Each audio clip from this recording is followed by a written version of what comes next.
Olá, turma do DEAP Santa Catarina, que estamos nos preparando, não é verdade? Então vamos dar mais algumas informações a vocês. Meu nome é Clodoneia, eu sou a Clô, a professora Clô, e trabalho com língua portuguesa. E escolhi para conversar um pouquinho com vocês sobre vozes verbais. Essa escolha não foi aleatória, não. É um assunto cobrado em provas. Então, é bom que a gente tenha, assim, uma firmeza maior naquilo que estivermos resolvendo, né? Na hora que estivermos resolvendo, não, eu sei que é assim, é essa questão sim, pronto. Vamos lá. Vozes verbais, tá. E o que estudamos em vozes verbais? Cabe a voz verbal observar a relação que um sujeito mantém com a ação do verbo. Esse é o estudo da voz verbal. Observa de que maneira o sujeito se relaciona com a ação do verbo. Por quê? Porque quando nós fazemos essa observação, observem, eu me repeti, quando nós fazemos essa observação, percebam o que pode acontecer. O menino cortou o pão. O pão foi cortado pelo menino. Ou ainda, o menino cortou-se com a faca. Observe que nós temos a mesma ação, cortar, ação de cortar. Quando eu venho ao primeiro exemplo, o menino cortou o pão, eu verifico que o sujeito, ele age, ele faz, ele exerce a ação. Quando eu venho para cá, foi cortado, eu verifico que o sujeito apenas recebeu a ação. O pão não corta, ele é cortado. Neste caso, foi cortado. E aqui, eu constato que o sujeito faz e também recebe a ação. A voz verbal verifica de que maneira o sujeito se relaciona com a ação do verbo. E vocês estão percebendo, o sujeito pode fazer, praticar a ação, pode apenas recebê-la ou fazer e receber a ação.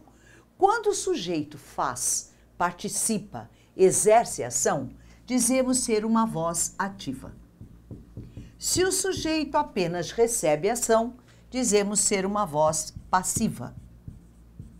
E se verificarmos que o sujeito faz e recebe ação, então classificamos como voz reflexiva. De uma maneira bem mais simples, vamos caracterizar. Na voz ativa, o sujeito faz ação. Na passiva, recebe. E na reflexiva, faz e recebe. São essas as características de cada voz verbal. É por meio delas que vocês vão reconhecer em que voz verbal encontra-se o período X. Em que voz verbal? Ou na ativa, ou na passiva, na voz ativa, na voz passiva ou na voz reflexiva. Faz, recebe, faz e recebe. Partindo dessa informação, vejam aqui. As amigas abraçaram-se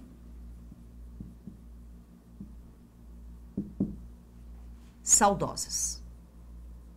Quando eu verifico a maneira pela qual abraçaram-se saudosas, quando eu verifico a maneira pela qual o sujeito relaciona-se com a ação do verbo, eu percebo que o sujeito faz e recebe a ação. Confere?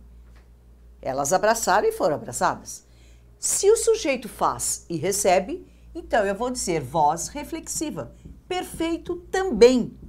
Só que, embora esta oração aqui, nela, verifiquemos que o sujeito faz e recebe ação, e aqui também, ambas estão sim na voz reflexiva. Só que existe uma diferença sutil. Existe uma diferença discreta, porém diferença, entre esta voz reflexiva e esta aqui. Como assim? Eu não estou percebendo. Então, eu disse, é sutil. mas é diferença. Porque, voltemos para cá.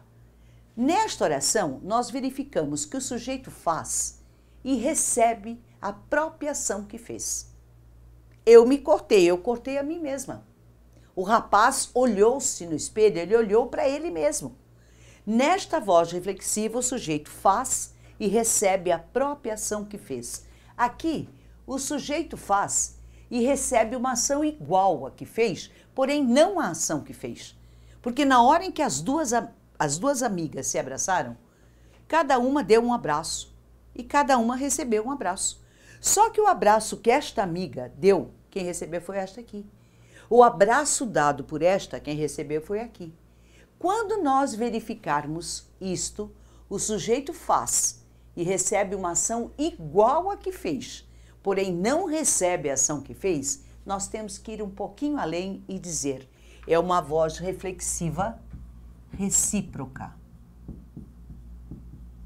A voz classificada apenas como reflexiva é esta, aquela em que o sujeito faz e recebe a própria ação que fez. A voz reflexiva recíproca é esta, aquela em que o sujeito faz e recebe uma ação igual, mas não aquela ação que fez. Eu vejo um amigo lá na esquina, oi, tudo bem? E ele de lá, oi, tudo bem? Nós nos cumprimentamos. Eu fiz um cumprimento, eu recebi um cumprimento. Ora, se eu fiz e recebi, voz reflexiva. Só que o cumprimento que eu fiz, quem recebeu foi ele. E o mesmo aconteceu para lá. O cumprimento que ele fez, quem recebeu fui eu. Então eu estou aqui. Vocês perceberam, então, a pequena diferença entre uma voz reflexiva e uma voz reflexiva recíproca? Tá, vamos continuar. Vamos voltar à voz passiva. Normalmente, quando eu pretendo expressar a ideia de que o sujeito recebe ação, eu vou fazer isso por meio de uma voz passiva. E normalmente, como eu construo uma voz passiva? Como eu fiz aqui. O verbo principal, a ação que o sujeito recebe, ele vai para o particípio. Vamos lembrar? O particípio é uma das formas nominais e tem por característica as terminações ado ou ido. Os verbos da língua portuguesa, quando no particípio, normalmente terminam em ado, cortar, cortado, levar, levado, falar, falado ou ido. Correr, corrido, certo? Partir, partido e por aí vai. 8 verbos da língua portuguesa não seguem esta terminação quando flexionados no particípio. Vamos lembrar quais são? Vamos. Abrir, cujo particípio é isso aí, aberto. Cobrir, coberto. Dizer, dito. Escrever, escrito. Fazer, feito. Pôr, posto. Ver, visto. E vir, que é vindo. Aqui existe um detalhezinho. No verbo vir, para este verbo, a forma vindo tanto pode ser gerúndio quanto particípio.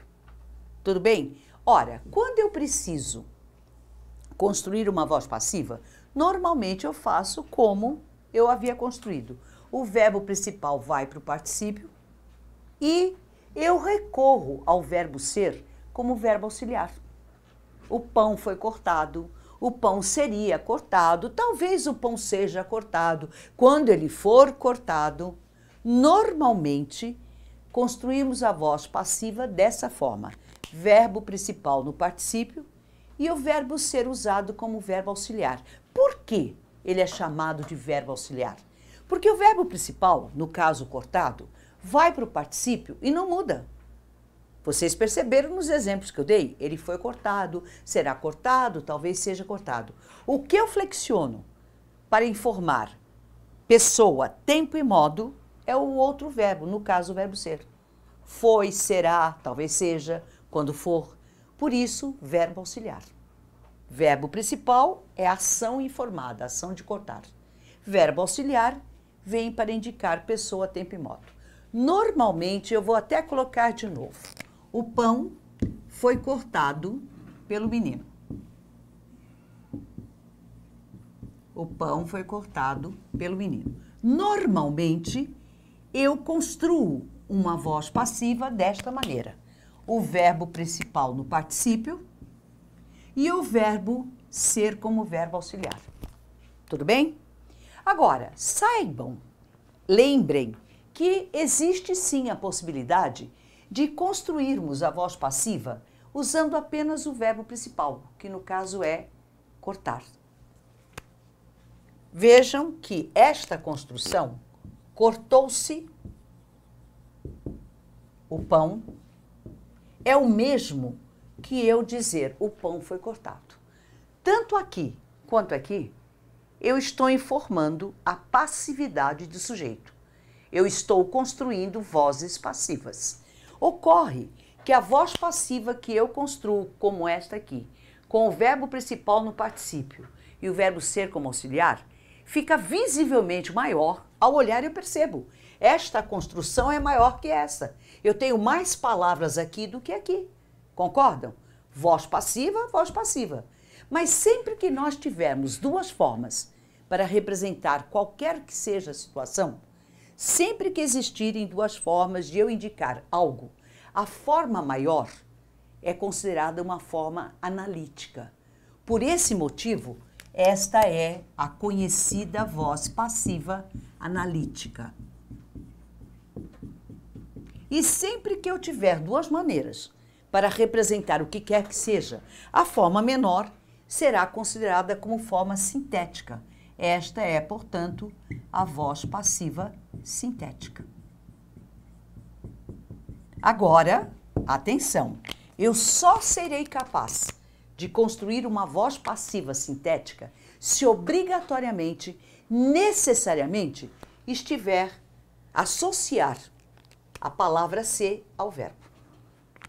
Eu só conseguirei construir uma voz passiva sintética se necessariamente o verbo associar-se à palavra ser. Será que é verdade? Eu vou duvidar disso. Eu vou tirar. Quando eu tiro a palavra ser, observem a construção que fica.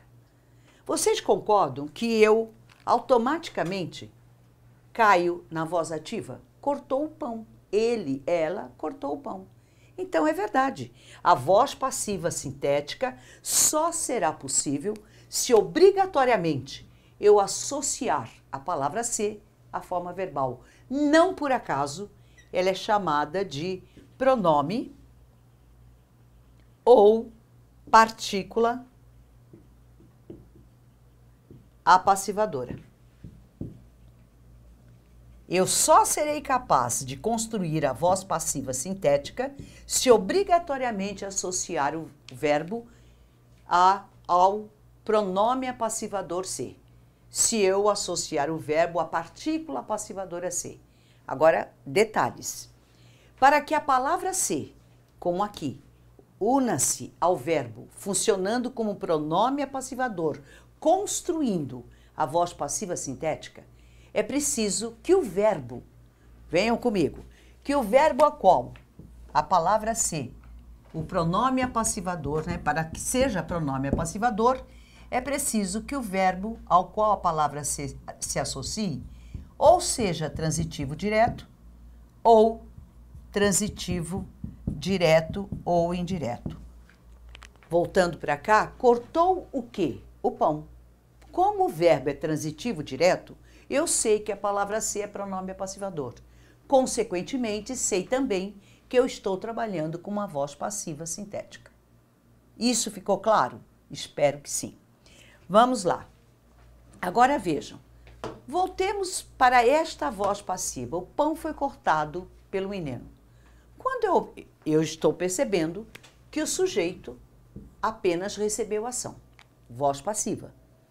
E como esta indicação de que o sujeito apenas recebe ação foi feita por meio do verbo principal no particípio e o verbo ser como auxiliar, classifiquei como voz passiva analítica. Tá, voz passiva porque o sujeito recebe ação. Ele não faz. ele não pratica, ele apenas recebe. Mas vamos pensar. Se o sujeito apenas recebe ação, alguém a faz. Eu recebo alguma coisa, alguém fez para que eu recebesse, confere. Na voz passiva, o sujeito apenas recebe ação. Mas para que ele receba, alguém a faz. E eu pergunto a vocês, nesta oração que está na voz passiva, eu sei quem fez a ação que o sujeito recebeu? O pão recebeu a ação de ser cortado. Eu sei quem cortou? Opa, sei. Foi pelo menino. Quando na voz passiva eu tiver essa informação, eu souber quem faz, quem pratica a ação para que o sujeito receba, que neste caso é o menino, a esta informação, a este termo, eu classificarei como agente da passiva.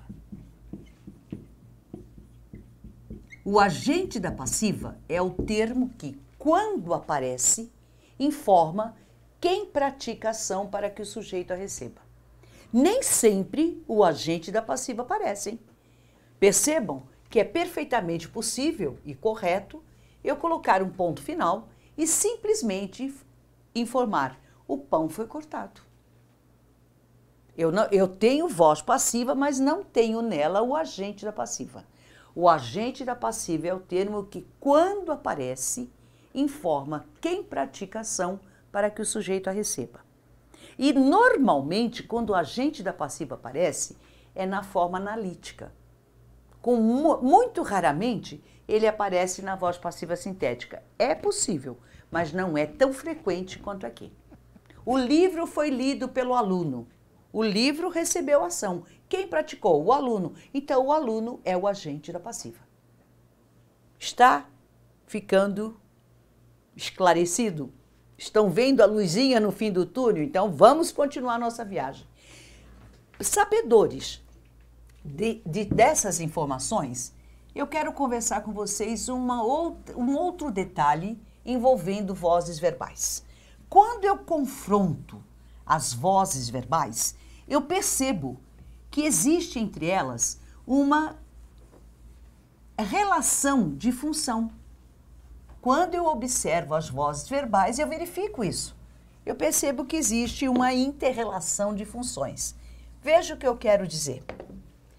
Quando eu venho para a voz ativa, por enquanto eu tenho o sujeito, o verbo e o objeto direto.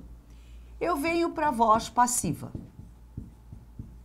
Eu tenho o sujeito, o verbo e, quando existir, o agente da passiva. Até aqui, novidade alguma, não é verdade? Ora, na voz ativa, o sujeito pratica a ação. Só que praticar a ação também é função de que outra função? Também é característica de que outra função sintática? Praticar a ação. O sujeito da ativa pratica a ação. Praticar a ação também cabe a qual outra função sintática? Como? Essa mesma, o agente da passiva. Não é ele que faz a ação para que o sujeito receba? Então, o que acontece? O sujeito da ativa exerce a mesma função do agente da passiva. As duas classificações praticam ação. Consequentemente, quando eu transporto, quando eu trago uma voz ativa para passiva, ou vice-versa, passiva para ativa, todo sujeito da ativa transforma-se em agente da passiva e vice-versa, sem exceção.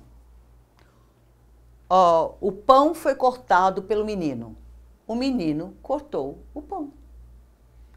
O sujeito da ativa e o agente da passiva exercem a mesma função. Logo, quando eu transporto uma voz verbal para outra, isso aqui necessariamente tem que acontecer. Ora, na voz ativa, vamos aqui para a voz passiva. Na voz passiva, o sujeito recebe a ação. Quando eu vou para a voz ativa, eu verifico que alguma função sintática recebe ação. Vejam, o pão foi cortado pelo menino. Vamos trazer para a voz ativa? O menino cortou o pão. Sujeito fez ação. O menino cortou. Quem recebeu a ação de ser cortado? O pão, que é o objeto direto. Então, eu estou verificando que o objeto direto da ativa e o sujeito da passiva exercem a mesma função. Consequentemente, quando eu trago uma voz ativa para passiva, o objeto direto da ativa torna-se o sujeito da passiva e vice-versa, sempre, porque exercem uma mesma função. Todo sujeito da ativa transforma-se em agente da passiva porque fazem ação, praticam. Todo objeto direto da ativa passa a ser o sujeito da passiva porque recebem ação. Isso ficou claro. Agora, vou colocar uma dúvida na cabeça de vocês para que vocês respondam. O agente da passiva transforma-se em sujeito da ativa. Tá, mas eu acabei de dizer a vocês que nem sempre o agente da passiva aparece. E quando ele não aparece? Como é que eu faço? Vamos ver? Vamos. Eu disse que é possível eu escrever simplesmente isso, ó. O pão foi cortado. Vocês estão percebendo que o sujeito recebe a ação, mas eu não tenho a informação de quem fez a ação para que ele recebesse. Eu não tenho aqui o agente. Se eu o tivesse, necessariamente ele seria o sujeito da ativa. Mas eu não tenho. Como é que vai ficar esta oração? O que vai acontecer para essa oração se eu a modificar para a voz ativa? Minha gente, o sujeito recebe a ação, só que eu não sei quem fez, concorda? Não tenho o agente, eu não sei quem praticou. Ora, saber que existe um sujeito e não termos certeza quem faz, é característica de que tipo de sujeito da voz ativa? Existe, mas eu não sei quem é. Como? É esse mesmo, gente. Sujeito indeterminado. Então, quando numa oração como esta, que se encontre na voz passiva, não existir o agente, ao transportá-la para a voz ativa, o sujeito tem que estar indeterminado. Então, eu vou dizer que cortaram o pão. Se existisse o agente, ele seria o sujeito. Foi cortado pelo menino. O menino cortou o pão. Se o agente da passiva não aparece, na voz ativa o sujeito terá que estar indeterminado, porque tanto aqui quanto aqui sabemos que alguém praticou a ação, só que não temos certeza quem a praticou. E saber que existe alguém fazendo ação e não temos certeza quem seja é característica do sujeito indeterminado. Concordam? Então, muito cuidado em transposição de vozes verbais, ativa para passiva. Isso que nós conversamos é muito importante para que a gente tenha certeza qual é a forma correta. E esta observação, não existindo agente, a voz ativa tem que apresentar um sujeito indeterminado. Sobre vozes verbais, minha gente, o que nós tínhamos a falar de muito importante para que vocês se saiam muito bem na prova, já foi dito. A vocês um grande abraço e um enorme desejo de que se saiam muito bem na prova de vocês. Fiquem com Deus. Beijos.